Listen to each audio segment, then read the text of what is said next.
25-mayda nimalar bo'ladi? Bugun juda ham ko'p qizlar xotincha xunuk makiyaj qilib kelishadi. Qop-qora junli oyog'iga oppoq apron kiyib keladiganlari ham topiladi.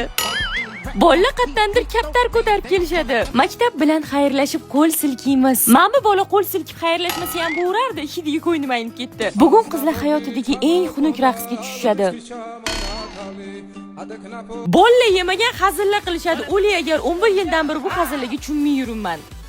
Keyin mahallaning eng g'iybatchi xotinlari kelishadi. Bilasizlarmi nimaga kelishadi? Shokir akaning qizini ham yozding, valsda belidan ushapti. Belidan ushadi. Endi kelin qilmaymiz. Vals tushganlarni yozib olgani. Bugun itga ham bitga ham faxriy yorliq beriladi. Shodiyori 11 yil o'qib birinchi olgan faxriy yorlig'i shu.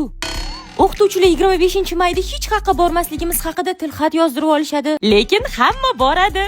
Bugun bolalar maktabni bitirganiga xursand. Qizlar bo'lsa doimgidek yig'laydi. Hamma yo'qolib ketish yo'q, xabar olib turamiz, oqibatni yo'qotmaymiz deb va'da beradi. Lekin foydasi yo'q. Bularning ota-onasi ham, ota-onasining ota-onasi ham va'da berib yo'q bo'lib ketgan. Bugun hamma bir-biri bilan xayrlashadi, chunki bugun oxirgi kun. Lekin ertaga ona tilidan imtihonda hammamiz ko'rishamiz. Hali yana 10 ta fandan imtihon topshirgani kelganda ko'rishimiz kerak. Oxirgi kunmish. Sinfdoshim, qayerda bo'lsang ham mana shu qora ko'zlarni unutvorma, xo'p?